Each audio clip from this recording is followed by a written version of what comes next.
Magandang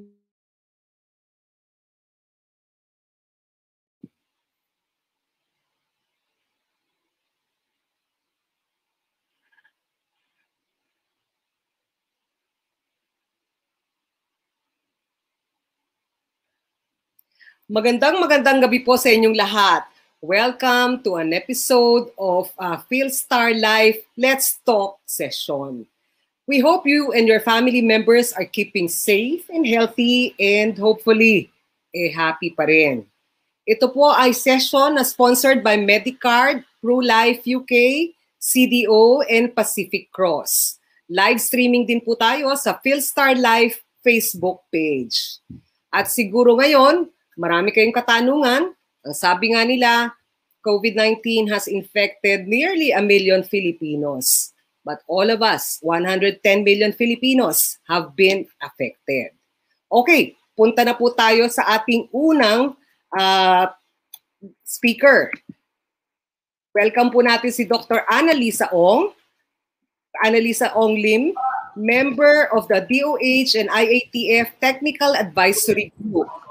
Si Dr. Annalisa Ong Lim ay kasama din sa IATF Technical Working Group on COVID-19 Variants as well as the Interim National Immunization Technical Advisory Group for COVID vaccines.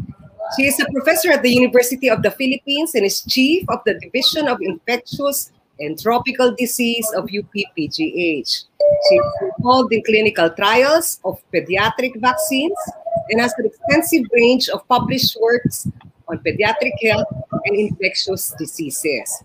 Good evening, Dr. Anna. Good evening po. All right. Number 2, kababaihan pa rin. Si Professor Nina Gloriani, head ng DOST Vaccine Development Expert Panel. Si Dr. Nina ay maraming kontribusyon ng nagawa sa field of microbiology through her research, publishing over 50 studies. She has also served in different leadership roles in academic and health institutes. On top of that, she was awarded Outstanding Microbiologist in 2006. Teacher po siya nung dalawa pa nating guests. Good evening, Dr. Nina. Good evening, Omalu and everyone. All right. At pangatlo nating guest ay si Dr. Regina Berba. Nina din siya, pero baby Nina. Infectious disease specialist ng UP-PGH. At kamakailan lang, pinarangalan siya bilang isang natatanging kababaihan o gawad dakilang babae ng UP Manila Center for Gender and Women's Studies. Noong 2010, ginawaran siya ng Presidential Award ng Philippine Society for Microbiology and Infectious Diseases. Naging parte rin siya ng iba't ibang medical projects ng Department of Health at World Health Organization. Everyone, please welcome Dr. Berba. Baby Nina. Alright, so hahabol po siya. Meron po tayong AVP para i-introduce kung ano yung tututukan natin ngayong araw na to. May background on what's going to be discussed by this panel na all girls at all graduates ng UP-PGH. The rollout of COVID-19 vaccines has incited mixed reactions around the world. Hundreds of millions of people have already been vaccinated, taking another step towards protecting themselves and those around them. Dapat pa rin ang merong EUA sa atin, ang Pfizer, Sinovac, AstraZeneca, and Gamaleya or the Sputnik V. In the Philippines, several brands of vaccines have been made available to us, but people remain hesitant. Fear and apprehensions about what comes next continue to linger. A survey by Pulse Asia shows that 6 in every 10 Filipinos express uncertainty about whether to get inoculated. Safety reasons and efficacy are some of the most popular reasons cited. Others believe vaccines aren't necessary at all. Inyo po nakikita sa aking likuran ay ang eroplano na naglalaman nga po nitong mga bakuna. Even the rollout of vaccines is facing several difficulties in the country. The government's IATF has repeatedly said its goal is to inoculate 70 million Filipinos by year-end. Donated vaccine batches have arrived almost 2 months ago. Yet this supply is diminishing at a rapid pace. Patuloy naman po ang ating pagbabakuna, miski tayo po ay under ECQ. The arrival of each batch raises questions of supply, proper distribution, and fund allocation. This quick substitution list can never be used as a justification for anybody to jump the line. Hindi po tayo nagpa-jump ng line.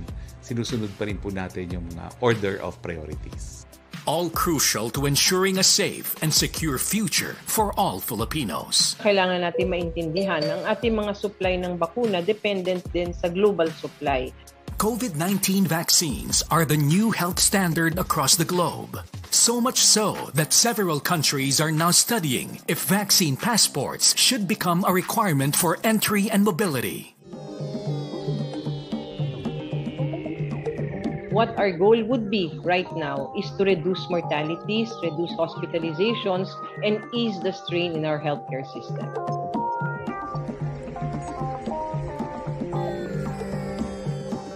Pagdating po ng ating mga supplies, once it starts pouring in o pumapasok na, magkakaroon na po yan ng pagkakapantay. Those master listed and the supplies that we are having as they are being delivered. In the same way that the world shifted with the pandemic, vaccines have begun to leave their own mark, changing the world, one dose at a time.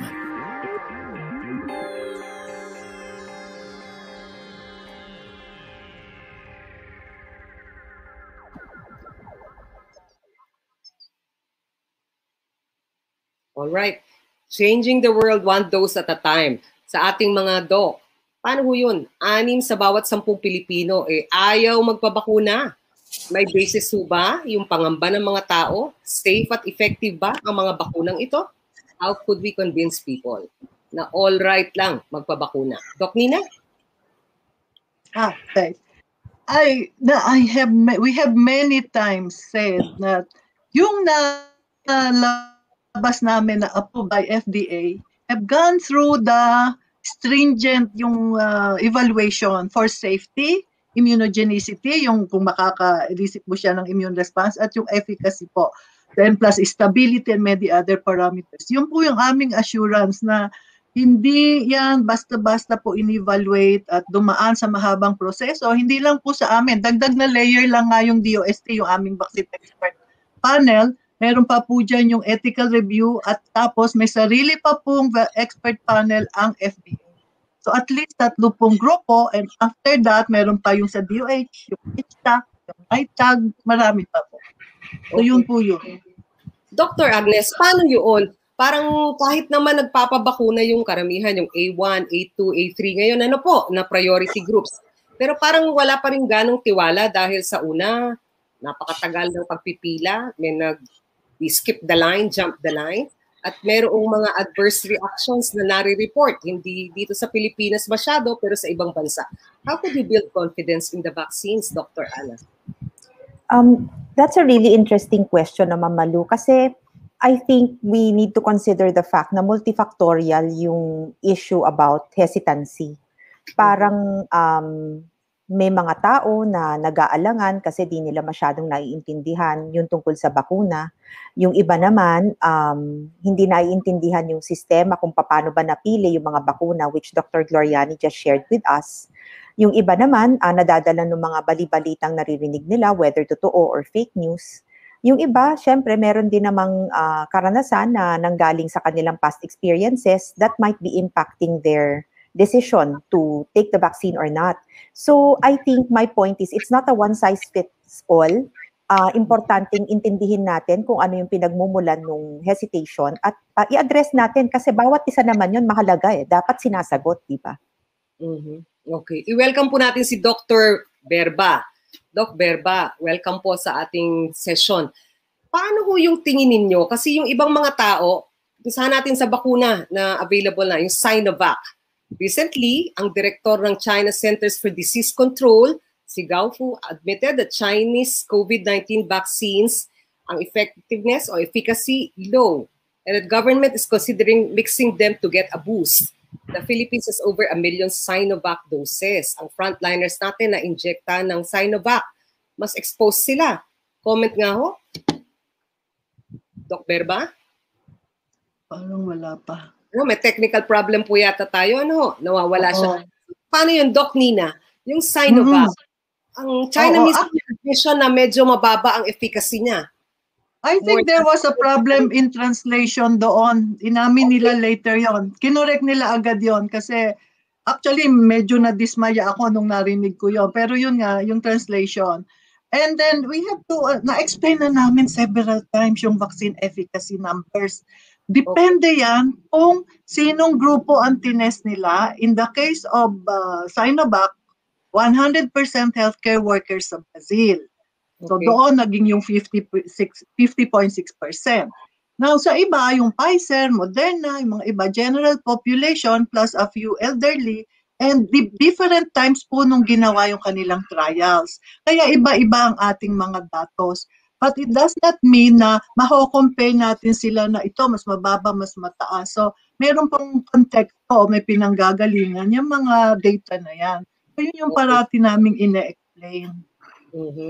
Pero sabi nga ho nila, the best vaccine is what's in your arm already. So hindi naman kailangan mamili o wag daw choosy.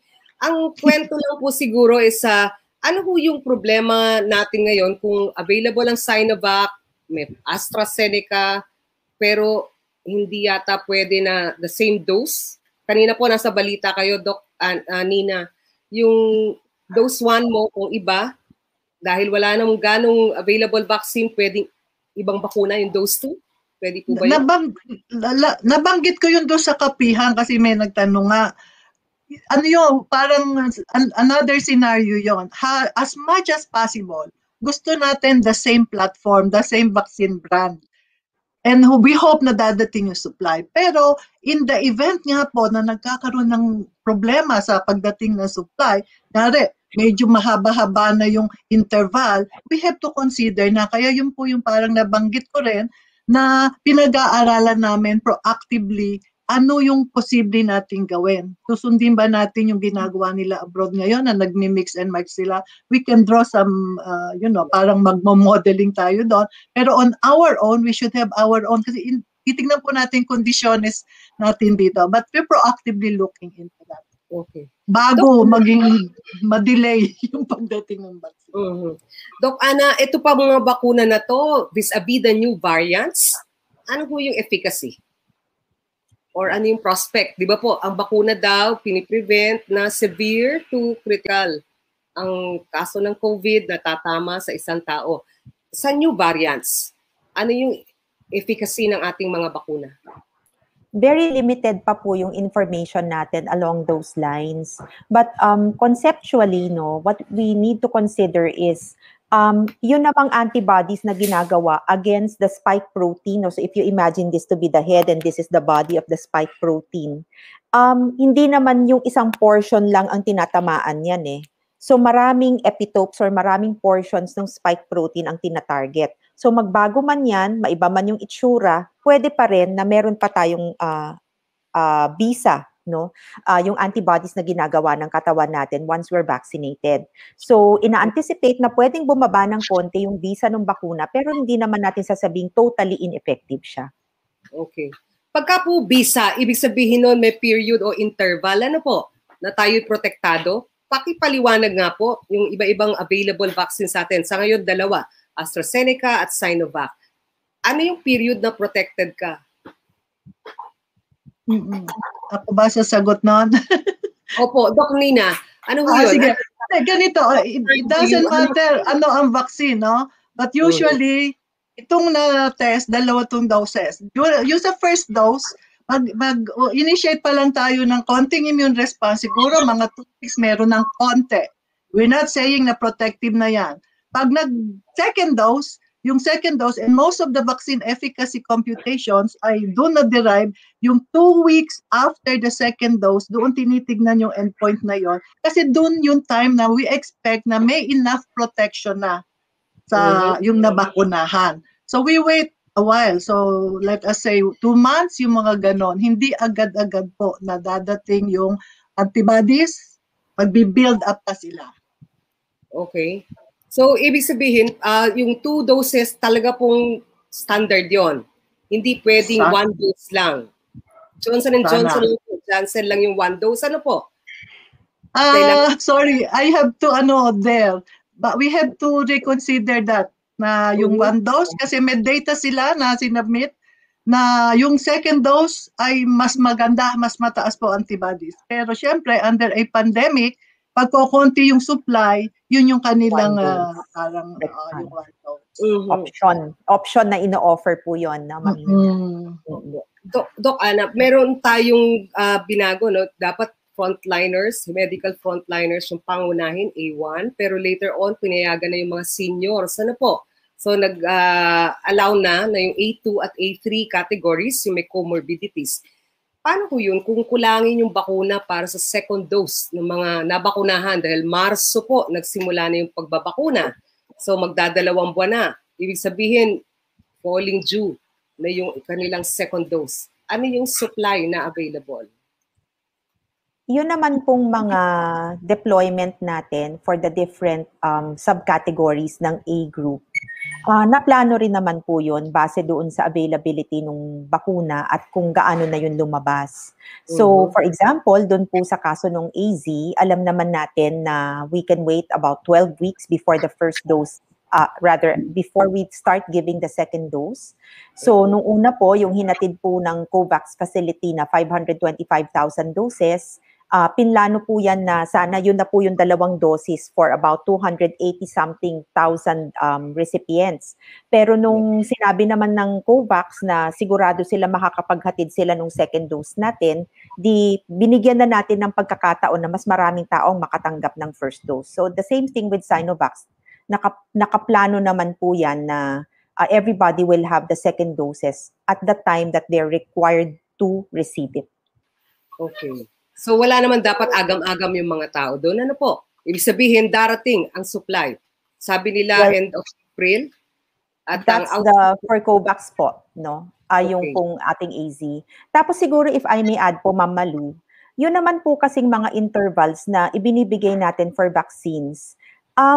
Meron din naman po siyang konting allowance sa tinatawag. Actually, kung lumampas po siya dun sa minimum interval, okay lang naman. Sinasabi lang natin na ito yung recommended, no? Pero let's say for whatever reason, nagkasakit yung tatanggap or hindi siya available on that day, kahit naman lumampas ng konting araw, pwede pa rin siyang mabakunahan at hindi naman makakasama sa kanya yung konting delay ng schedule. We just want to keep things systematic, kaya po natin binibigyan ng petsa at mga takdang araw. Okay. Pag-usapan po natin yung seniors natin, ano po, dahil nasa category, A2 category sila.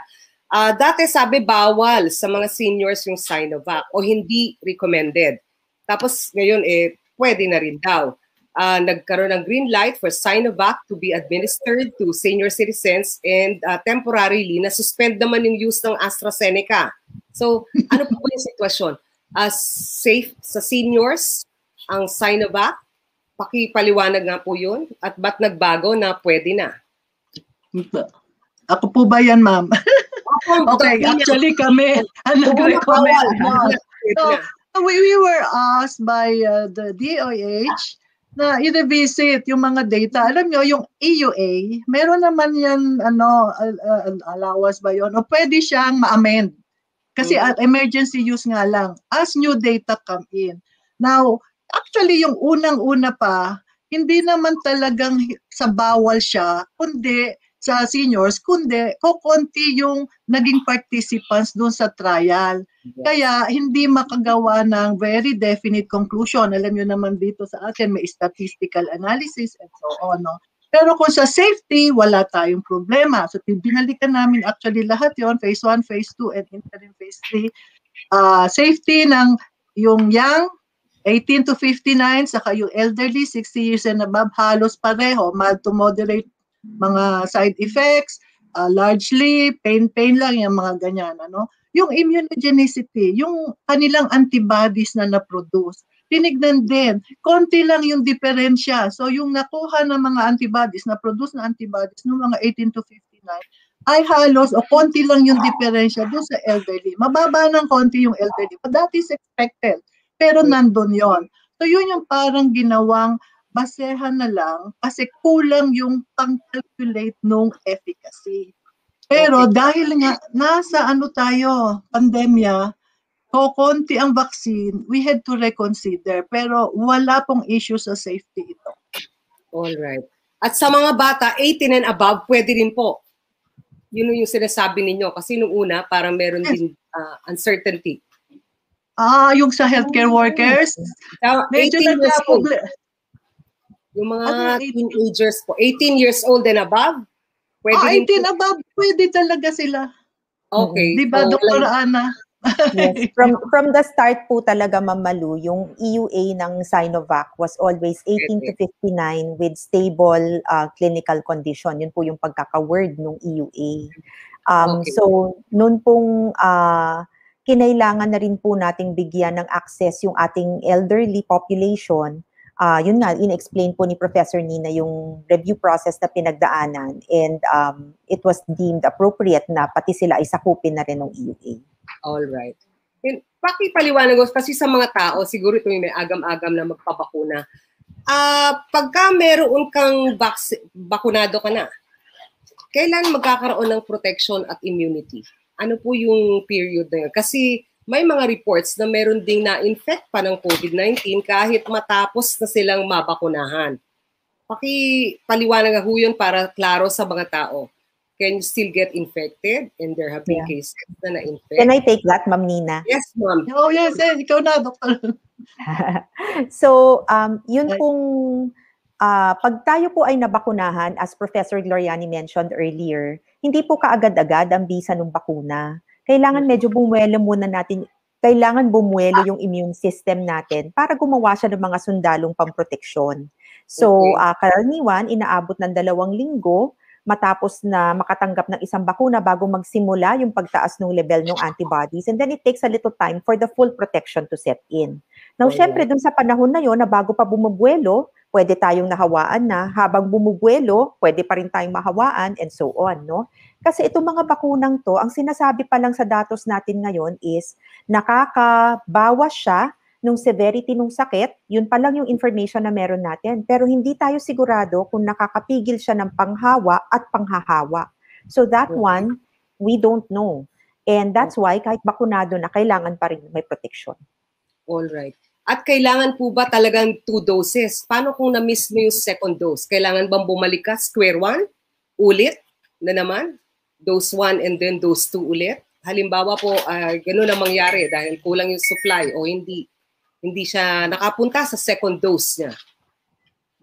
Pwede ko yung sagutin. Yes, well, ma'am. actually, immunologically, yung iba yung AstraZeneca may window period na 1 to 3 months. Actually,